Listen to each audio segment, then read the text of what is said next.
Colombia es un país mega diverso, es un país con más de 50.000 especies naturales registradas.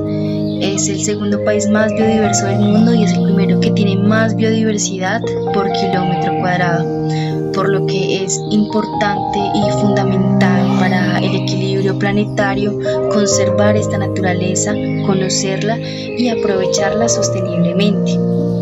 Compañeros, el día de hoy nosotros les vamos a presentar en nuestras infografías y de la misma manera las vamos a exponer. En primer lugar, vamos a exponer nuestra infografía de operaciones forestales. En nuestro grupo está conformado por Karen Pinzón, Juliana Cárdenas, Brandon Kitian, Andrés de Asa y quien les habla, María Camila Marciales. Como les dije con anterioridad, iniciaremos la exposición de nuestras infografías con operaciones forestales.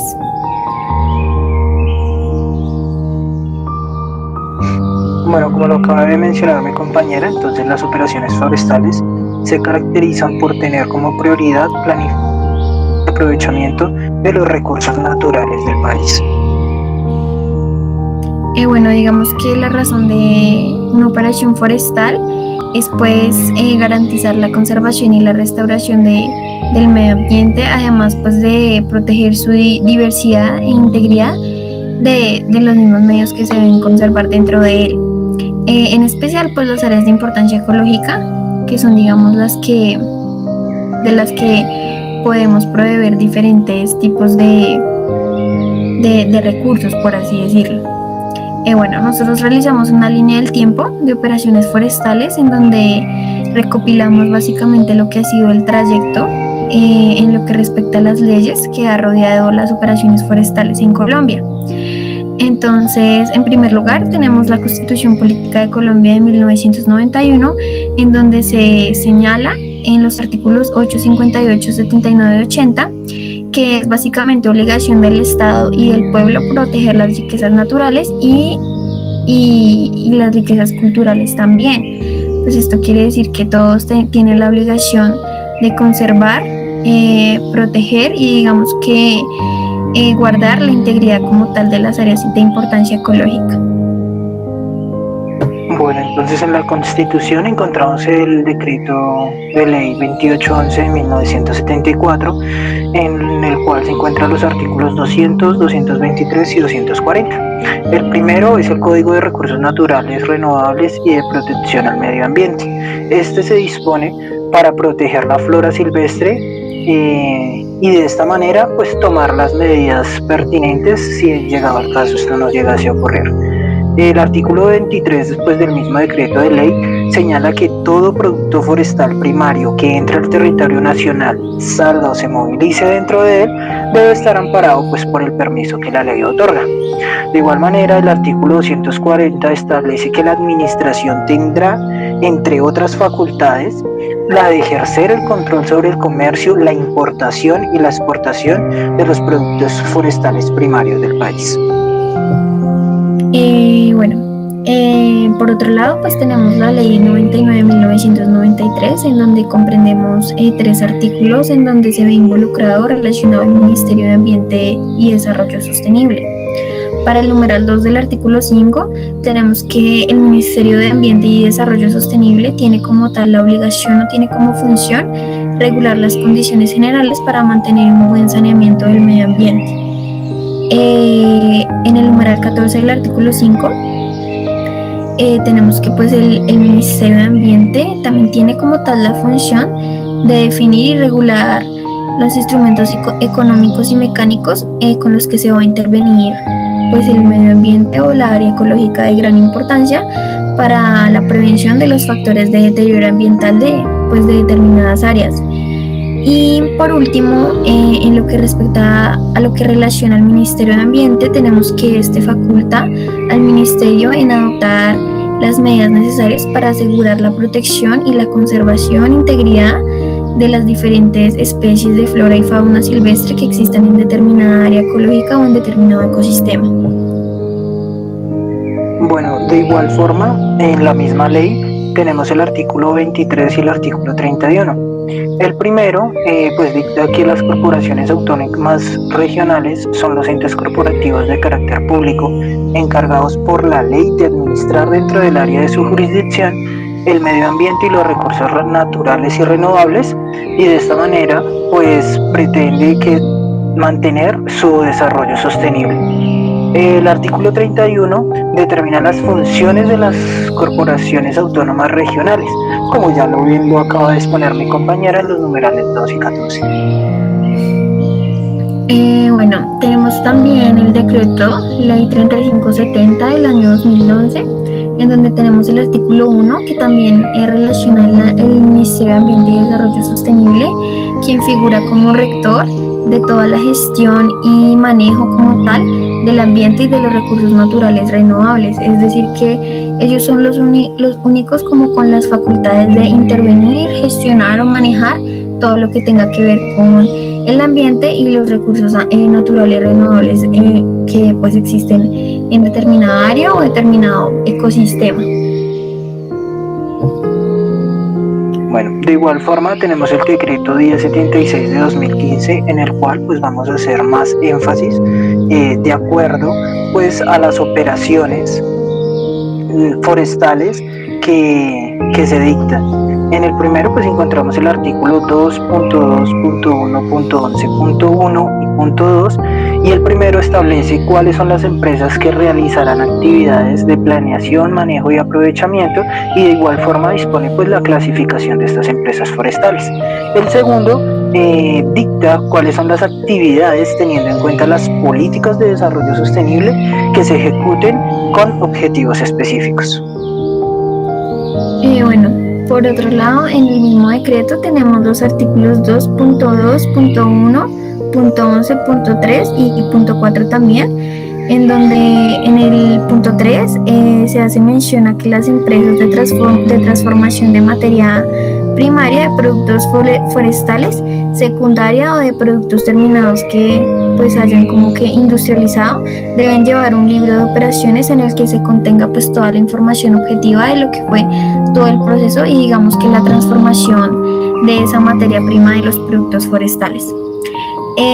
Por otro lado, el artículo punto 4 también ordena a las empresas presentar un informe actual de las actividades realizadas ante la CAR, ante la Corporación Autónoma Regional, relacionado pues con las características de las especies forestales en donde digamos que hubo pues la intervención o donde ellas pues trabajaron, por así decirlo.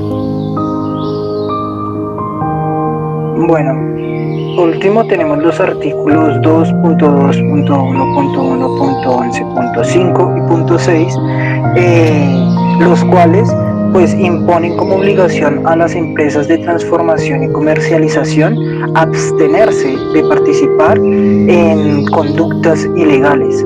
De igual manera, estas empresas de transformación primaria y de transformación secundaria, por ser empresas forestales integradas, deben pedir a sus comerciantes y tienen la obligación de exigir también a sus proveedores el salvoconducto que ampare la movilización de estos productos.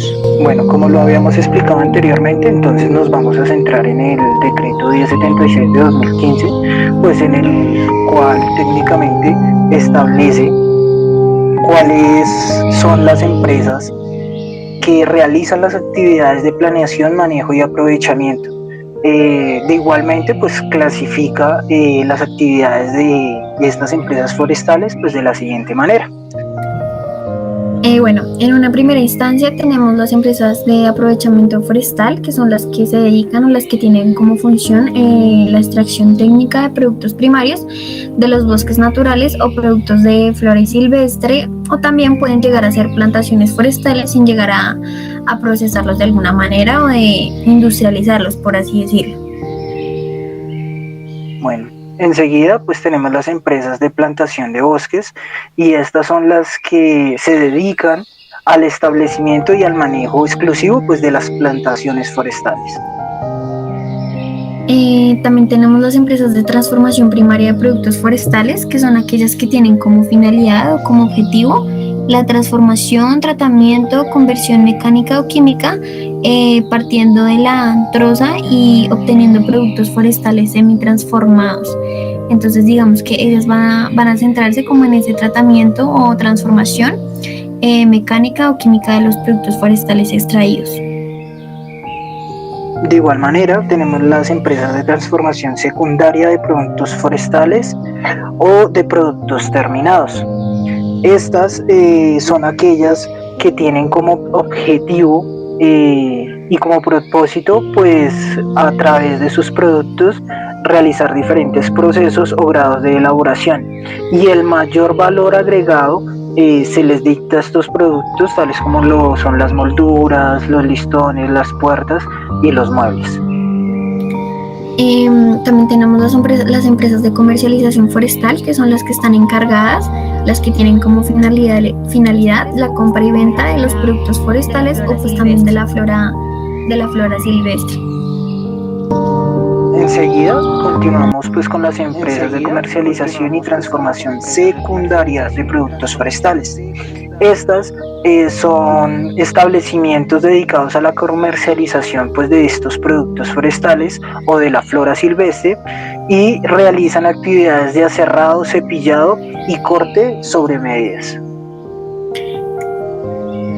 Bueno, por último, ya tenemos lo que son las empresas forestales integrales, que son las que tienen como finalidad o las que se dedican a las actividades de aprovechamiento forestal, establecimiento de plantaciones forestales, actividades complementarias, transformación, transporte y comercialización de sus productos. Son las que realmente manejan desde principio a fin, desde que se extrae el producto forestal hasta que se transforma, se transporta y pues finalmente se comercializa. Entonces ellas pues básicamente hacen todas las actividades y por eso pues tienen su nombre de empresas forestales integrales. Bueno, por conclusión final, tenemos que dejar el dictamen de que el incumplimiento de estas normas que dicta la ley dará lugar al decomiso de los productos a las empresas sin perjuicio de la composición de las demás sanciones que haya lugar. Esto para mantener pues un correcto orden y correcto desarrollo a la normativa de la ley.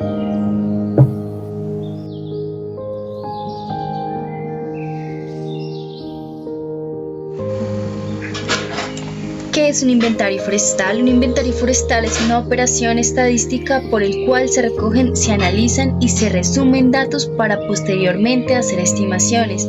Además, también nos ayuda a registrar variables de interés nacional referidas al componente arbóreo del país.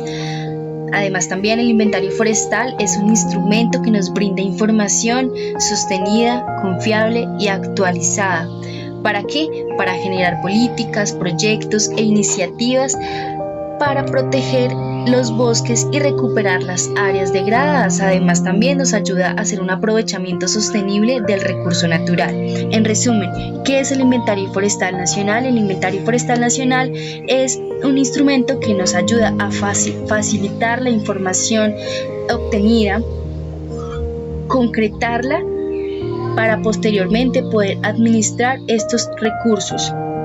También nos da lineamientos políticos, nos ayuda a la toma de decisiones, nos orienta a la restauración, a la conservación y además incentiva la investigación. También nos ayuda a definir los factores de emisión. Hay unas características técnicas de la metodología que son importantes tener en cuenta. En este caso tenemos la accesibilidad, que es brindar esta información y que esta información llegue a los usuarios de manera rápida y pues que ellos la puedan ubicar fácilmente. Otra de las características es la adaptabilidad. En este caso se necesita tener una capacidad de adaptarse a las nuevas tecnologías, en el caso de las TICs o los sistemas de información geográfica, para que sea un poco más fluido el tema. También necesitamos que sea coherente. En este caso, los conceptos deben estar lógicamente conectados. También tiene que ser comparable. Los resultados tienen que poder compararse con otros estudios. Bueno, entre otros. Entonces, ya metiéndonos en el campo del diseño conceptual y metodológico, hay algunos conceptos que también son importantes tener en cuenta. En este caso, universo de estudio. El universo de estudio es ese conjunto total de elementos a los cuales se desea extender los resultados alcanzados en la muestra. En este caso, nuestro universo de estudio es toda la superficie terrestre del país. Otro de los conceptos es la población objetivo. En este caso, esta población objetivo está dividida en 3 categorías: el bosque natural, el no bosque y las áreas sin información.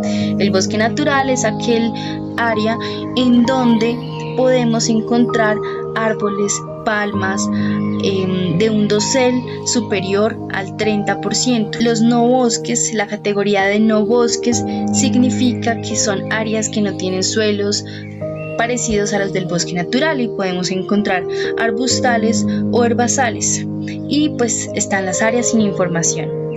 Otro de los términos esenciales es las subpoblaciones de interés. En este caso, el estudio se enfocó en las regiones naturales del país, en la región del Caribe, en la región del Pacífico, en la Andina, en la Orinoquía, en la Amazonía.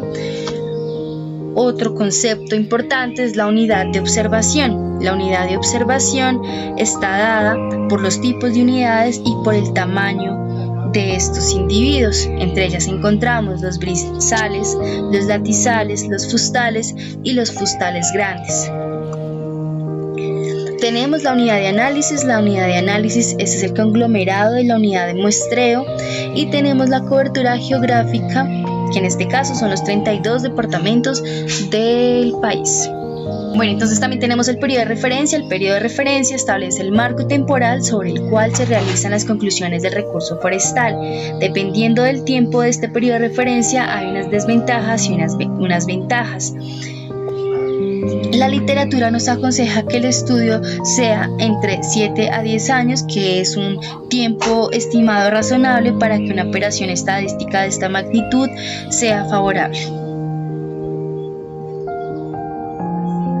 Bueno, entonces se tiene el diseño muestreal y el tipo de muestreo se va a dividir en 3: el probabilístico, el poestratificado y el conglomerado de áreas. Entonces se considera que es probabilístico ya que las unidades de muestreo tienen una probabilidad conocida y mayor que 0 de ser seleccionadas. Es poestratificado porque se tienen particiones poblacionales a priori del levantamiento, y estas se definen como conjuntos de elementos cuya unión va a conformar el universo. En este tipo de muestreo entonces se va a manejar 2 variables que se dividen en las categorías de bosque no bosque y región natural. Estas van a ser o estratos y no estratos del diseño inicial, ya que se puede dar que un conglomerado se identifique a priori como bosque pero en realidad no lo sea, o viceversa. Y también puede suceder que un conglomerado inicialmente se haya identificado en una región natural pero que pertenezca a otra debido a los límites geográficos. Por otra parte, entonces tenemos los algoritmos de selección, los cuales nos van a indicar pues cómo realizar la selección de conglomerados, y esta se va a hacer mediante un método que se define como el coordinado negativo, y el cual podemos observar en la infografía los pasos a seguir para realizarlo. Pero en resumidas cuentas, entonces primero se realiza en ensayos con una distribución de probabilidad uniforme, normalmente el 0.1. Luego se le van a asignar a estos números a cada uno de los elementos del universo. Se ordenan los elementos en forma descendente o ascendente con respecto a pues este número aleatorio. Y finalmente se seleccionan los n primeros o los n últimos elementos, y esta selección pues va a corresponder a la muestra realizada. Por otra parte, entonces tenemos la precisión y confiabilidad para la estimación, la cual pues tiene 2 parámetros fundamentales. El primero es el error muestreal, que se define como la precisión de las estimaciones de los parámetros. Y los parámetros son fijados por los investigadores para el cálculo de los tamaños de la muestra. Normalmente entonces los definen entre el 1 y el 10%. Por otra parte se tiene el nivel de confianza, que corresponde al 95% de probabilidad. Y entonces los errores de muestreo van a depender de la distribución de las variables investigadas y de la frecuencia de los fenómenos medidos. Por otra parte, entonces tenemos los estimadores, que para el inventario forestal nacional en general van a corresponder a totales, medidas y razones, y su forma de estimación va a estar ajustada al método de muestra empleado. Entonces para ello se tienen dos factores. El primero es la información primaria, dentro de la cual van a haber ciertas características que se deben tener en cuenta. Entonces la primera va a ser que se deben estimar las áreas netas del bosque natural por grupos de especies, por grupos de ecosistemas de bosque y por región natural. La segunda es que se debe conocer la composición florística de los bosques naturales, es decir, el nombre científico y el nombre común. La tercera es que se debe conocer también la distribución espacial de los bosques naturales. La cuarta es que se debe estimar el promedio de las alturas de los árboles por grupo de especies.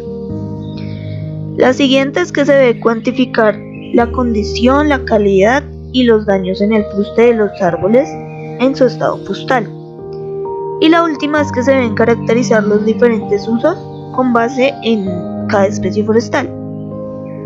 Por otra parte, entonces tenemos la información derivada, que se basa en dos factores. Entonces el primero es que se debe estimar el volumen total y promedio de madera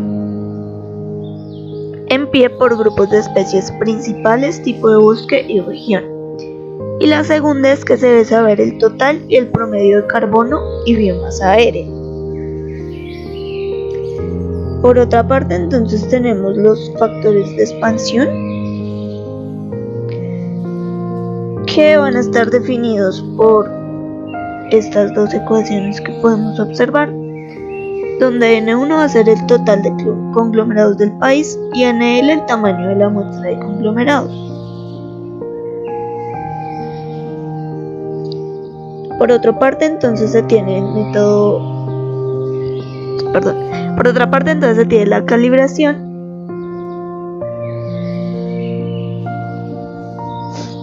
Entonces, para la estimación total del calibrado se va a implementar esta ecuación que se puede observar aquí en la infografía. Y para implementar los estimadores de calibración se va a utilizar la función calibrate del paquete de Survey. El tamaño de la muestra es un factor de los más relevantes en una investigación por muestreo en general y del inventario forestal. Un tamaño muy grande redunda en aumento de costos. Un tamaño pequeño le quita precisión y calidad a las estimaciones. El equipo del Inventario Forestal Nacional probó 3 variables, las cuales son el DAP, diámetro a la altura del pecho, el AB, el área basal, y el volumen. Ellos emplearon la siguiente fórmula que podemos observar, donde S al cuadrado, que usa la varianza de la variable guía, junto con la relación de la varianza del diseño propuesto, o sea, el mecanismo alternativo de solución de conflictos, y de acuerdo a datos de campo y levantamientos forestales que se estiman 1.5, asociándolo con el error muestral que se propone en 5, 6 y 7%, haciendo este ejercicio con nuestras variables y nuestros 3 errores propuestos, se obtuvieron varios escenarios, donde de acuerdo a lo determinado en esta tabla, bajo un escenario conservador en el sentido de precisión total, se trabajaron con la variable de volumen en un error muestral del 5%. Usando este dato, se puede determinar el tamaño de nuestra muestra para cada región del país usando su proporción de área en el país. No respuesta. Cuando la no respuesta aparece, existen métodos de imputación para simular los valores faltantes con base en modelos basados en la información disponible. Los llamados datos artificiales tienen un error asociado llamado error de imputación. Softwares estadísticos como Stata, SAS, R y SPS, entre otros, incluyen esta técnica llamada imputación múltiple. Esta consta de 3 pasos: la imputación, que se basa en métodos bayesianos a través de procesos de simulación de Monte Carlo para sustituir datos faltantes; el análisis de datos completos o estimación, donde se analiza la matriz de datos completos a partir de metodologías estadísticas convencionales; y por último, la agrupación, donde se combinan los resultados anteriores, se producen estimadores robustos, un error estándar, intervalos de confianza y otros procesos inferenciales. Finalmente, si no hay respuesta no ignorable, se plantea el ajuste del factor de expansión en el diseño a través de un factor ajuste, como vemos en la fórmula. En el caso que se tenga que corregir desde el factor ajuste los defectos de marco, cobertura y de ausencia de respuesta, se usa la siguiente fórmula, donde n es el tamaño de la muestra propuesta, NAD la cantidad de conglomerados adicionales, NFU la cantidad de conglomerados fuera del universo de estudio y NR, que es la cantidad de rechazos. Por último, la sobremuestra, que es un porcentaje adicional de muestra que respeta las características del diseño muestrario original. El mecanismo de selección utilizado es el coordinado negativo, un algoritmo empleado para la selección de la muestra. Se determina durante los procesos de operatividad en campo como un porcentaje adicional, un 30%, que es aplicable en el proceso en el momento que no sea posible el levantamiento de alguno de los conglomerados de las coordenadas predefinidas, por factores territoriales, sociales o de orden público. Gracias.